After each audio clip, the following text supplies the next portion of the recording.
Richard Hadlock was a jazz man. He played soprano sax and clarinet in dozens of jazz bands in New York City and in the San Francisco Bay Area. He published a jazz magazine, contributed articles and reviews to a number of publications, authored a jazz textbook, recorded numerous albums, was nominated for a Grammy for his liner notes, hosted a long-running jazz radio show, had an impressive collection of jazz recordings, and Richard was my uncle. We shared not only DNA, but summers in the Thousand Islands on the Canadian border, and stories about life in Rio de Janeiro, Brazil, where he spent his teen years and where I was born. But Richard wasn't just a jazz man. His college degree was in sociology. He and his wife Ruth cared deeply about those less fortunate and advocated for the displaced indigenous peoples of California. This is Richard's story about the years when he and Ruth put their careers on hold to live and teach on the Kashaya Pomo Reservation.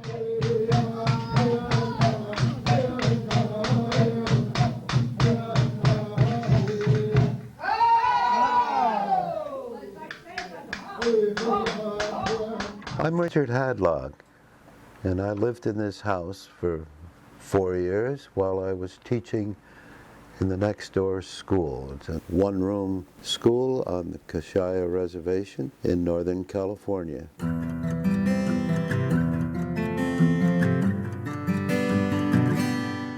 It was my first teaching job, so it was quite challenging to teach 8 grades in one room.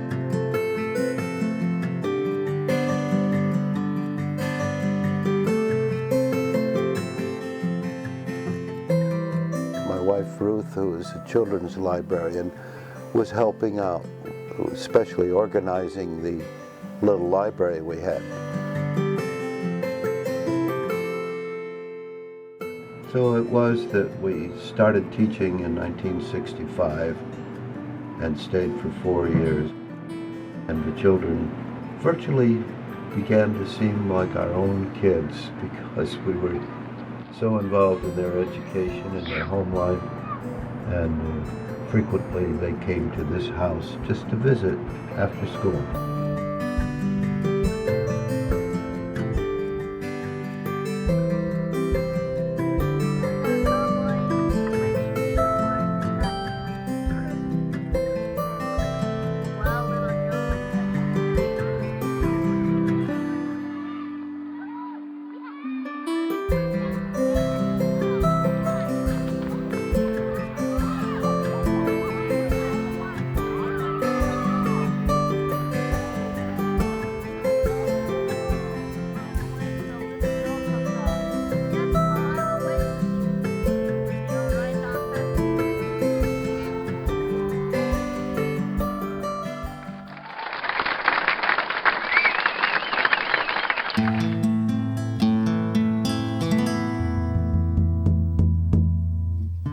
Richard Hadlock and Ruth Grossman had both spent their teen years in Rio de Janeiro, Brazil, but had not met there. They each returned to the U.S. for college. Richard received a BA in sociology, but chose to become a professional jazz musician. Ruth received a BA in library science. She was an avid jazz fan. They met in Greenwich Village, fell in love, and married in 1959. In 1962, they moved to San Francisco so Richard could join the Turk Murphy Jazz Band. There they read Ishi in Two Worlds, the biography of the last wild Indian in North America. That story inspired them to work with the California Indians. Richard became certified as a teacher and principal and was hired for the Kashaya Reservation School. He shot home movies to document life on the reservation.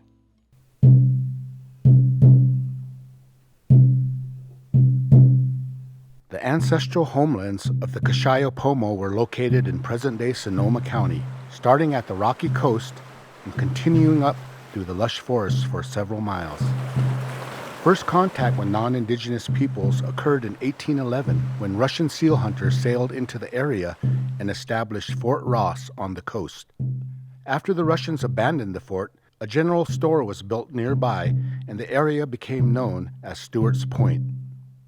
The Kashaya did not own land until 1916, when the U.S. government purchased 40 acres for a small reservation called the Stewart's Point Kashaya Rancheria. The rancheria lies deep in the forested hills, 5 miles up from the California coast on the heavily wooded and winding Skaggs Spring Road.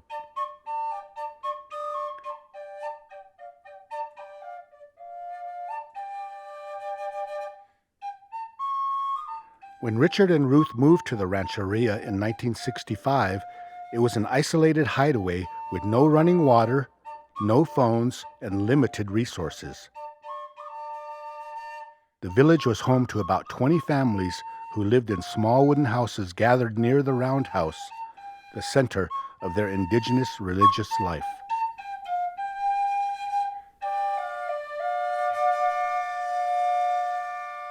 Blocks and things. Richard and Ruth developed a special relationship with Essie Parrish and her family, including her daughters Violet and Vivian.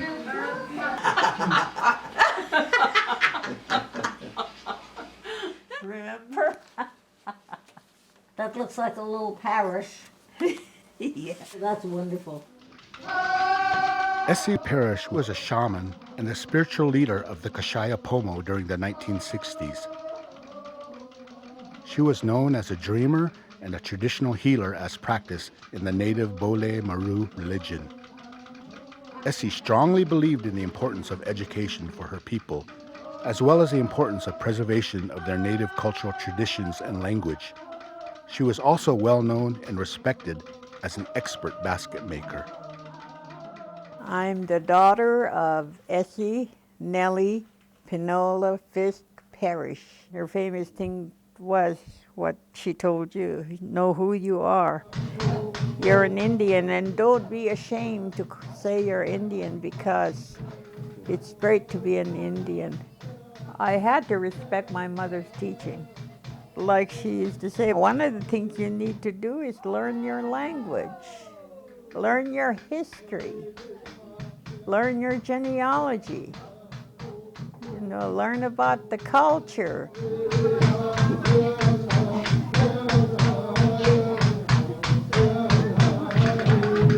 Essie taught the rancheria residents how to prepare traditional foods.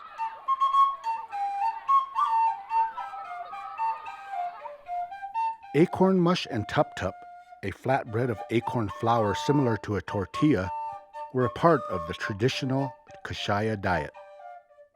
Preparing the acorn flour required gathering and shelling the acorns, grinding them into a powder, leaching out the bitter tannins, and finally cooking the mush or tup-tup.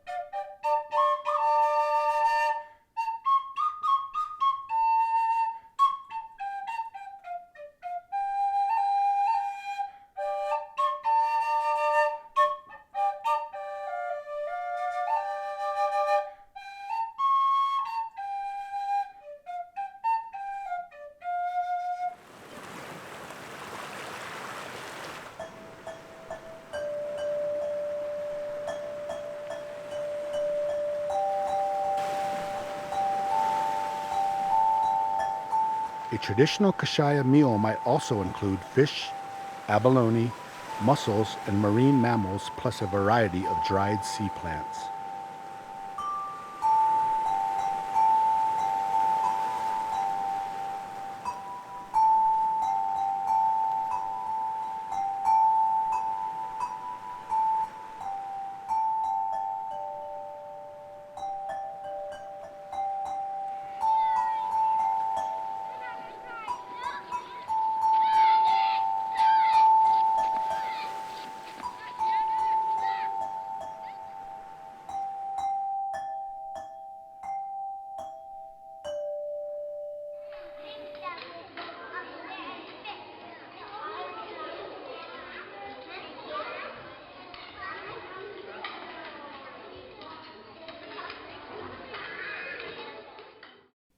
Essie was very skilled in the art of traditional pomo basket making and taught her techniques to younger Kashaya.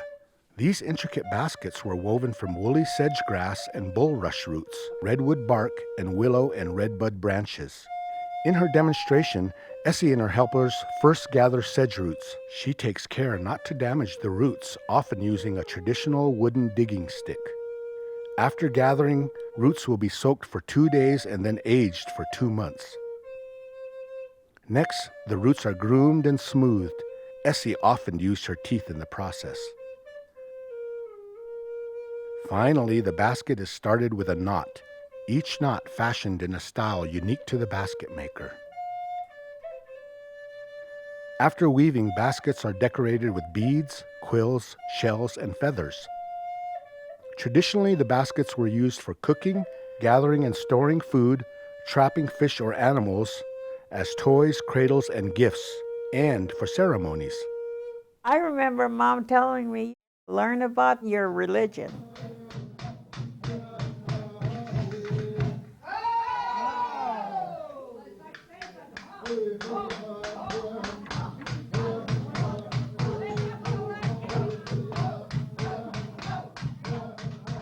And I'm so happy to see these familiar faces.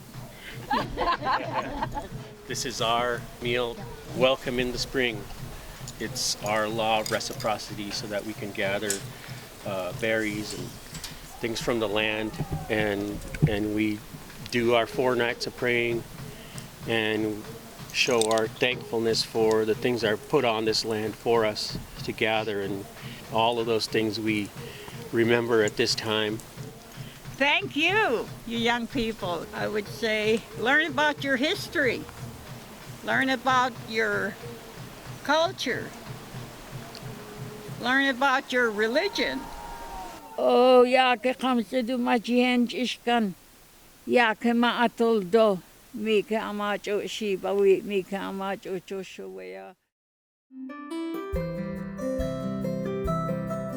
The first year, my wife Ruth, who was a children's librarian, was helping out.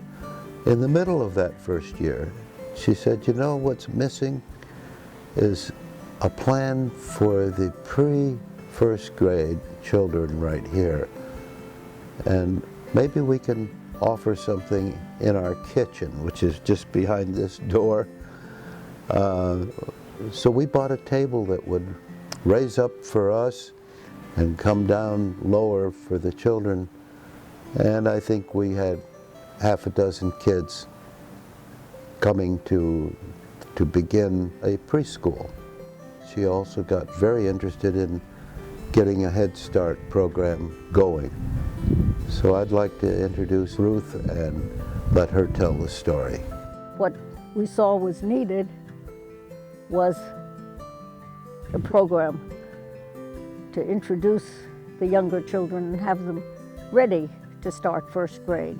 There was no program for children under the age of 6. The Head Start program nationwide was just in its infancy then.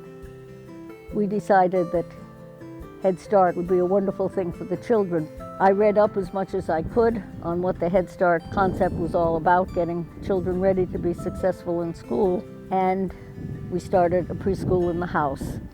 This is where we started the preschool. Head Start regulations required a freestanding building to house the preschool.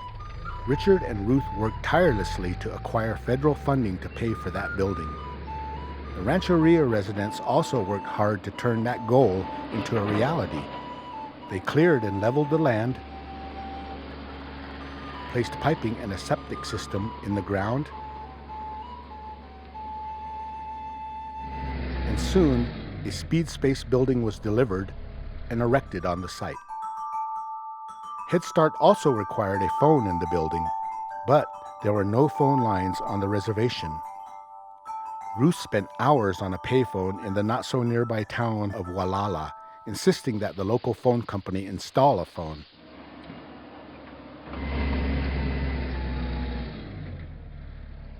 Finally, the phone lines were installed, and success!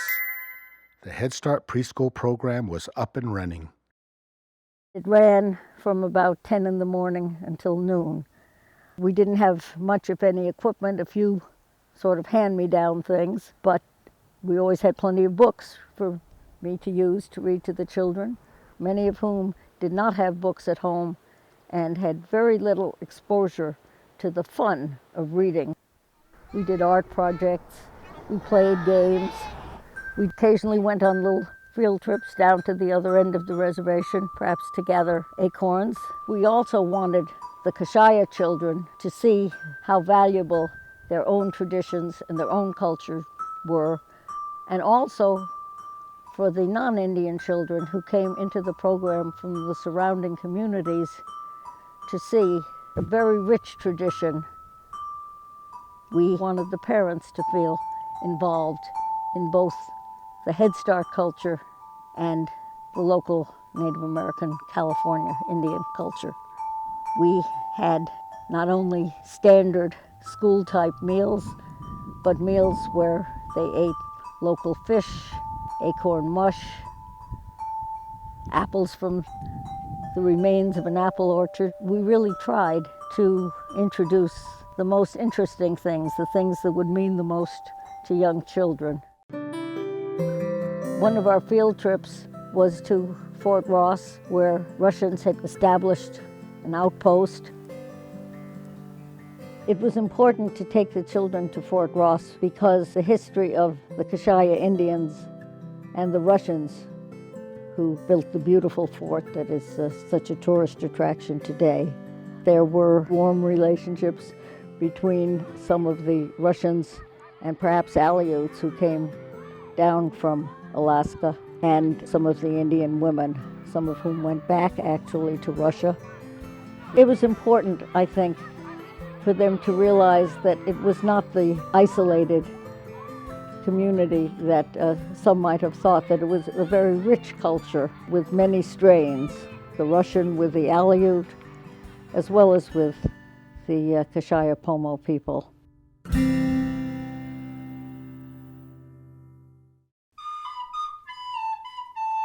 In 1968, Essie Parrish was notified by the Bureau of Indian Affairs that a VIP planned to visit the reservation. That VIP was Senator Robert F. Kennedy. His helicopter landed at the rancheria, and Senator Kennedy was greeted by some 200 Indians, their neighbors, and the Kashaya tribal elders, which included Essie as the spiritual leader and her husband, tribal chairman Sidney Parrish. Senator Kennedy visited Richard and his students in their one-room schoolhouse, where the senator was mobbed by newspaper and television reporters. Very difficult, and these children find it difficult. I think they said just one child that's graduated from high school in the last 50 years. Does the treatment... So that there are obviously fewer and fewer jobs for the unskilled and the untrained, so that these children will have a very difficult time unless they have the training and education. Situation's very unfortunate at the moment.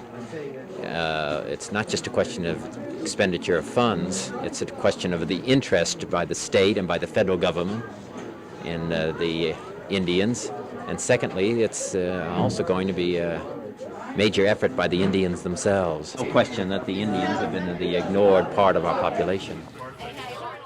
Afterwards, Senator Kennedy was escorted to the roundhouse and entertained with Kashaya Pomo dances, a feast of traditional acorn mush, and given one of Essie's baskets, which is now in the Smithsonian Museum.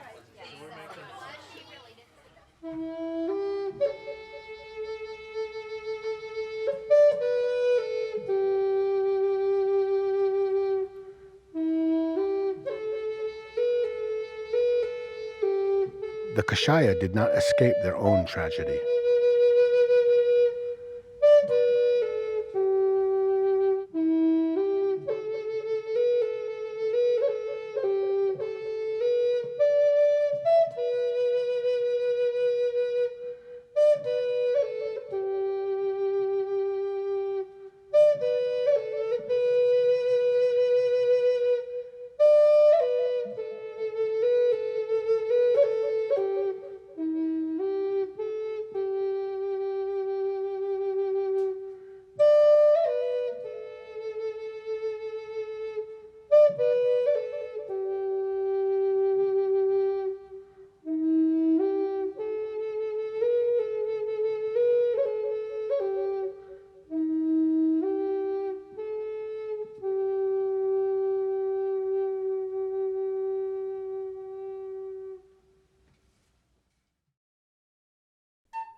Richard and Ruth also obtained federal funding for numerous field trips so the students and their parents could travel beyond the reservation.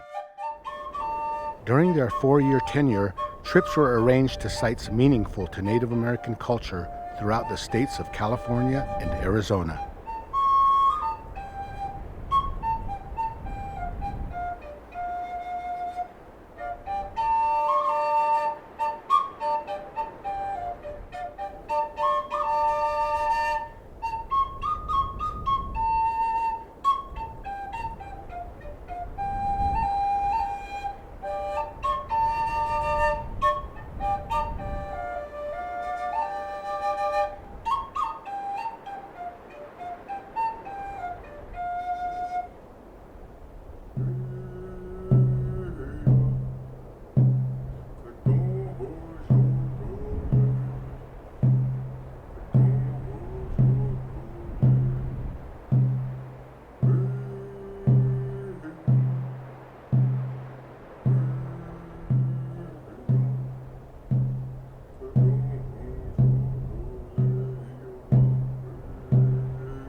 To give the students an overview of the reservation's location, Richard had them create a topographical model of the area, then planned a school trip to an airfield where the students took to the skies to view the reservation from above.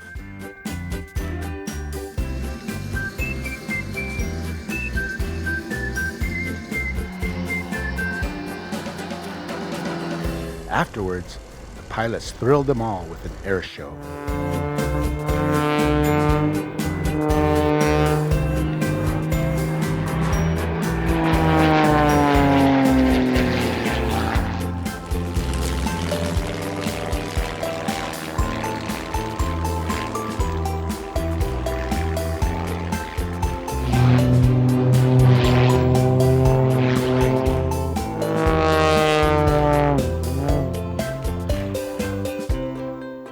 Richard also organized a few side trips that were purely meant for fun.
Richard and Ruth's days on the reservation were more than just lessons and studies.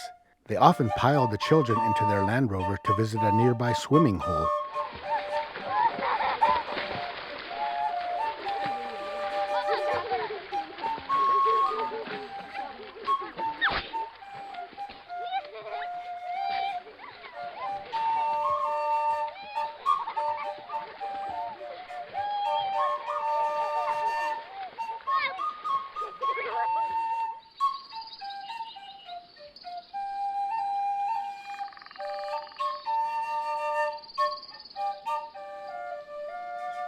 Leisure time also included picnics, and they found plenty of time for team sports.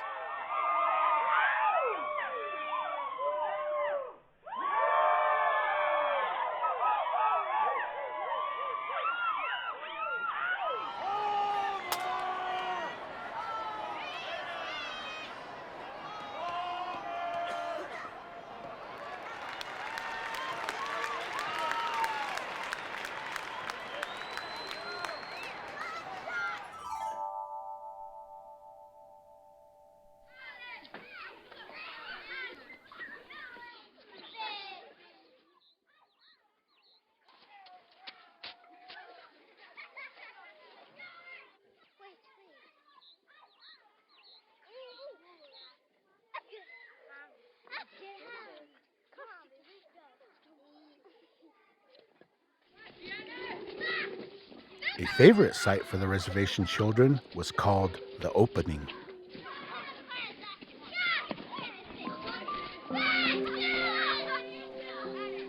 In 1969, Richard and Ruth left the rancheria full of memories of their learning time.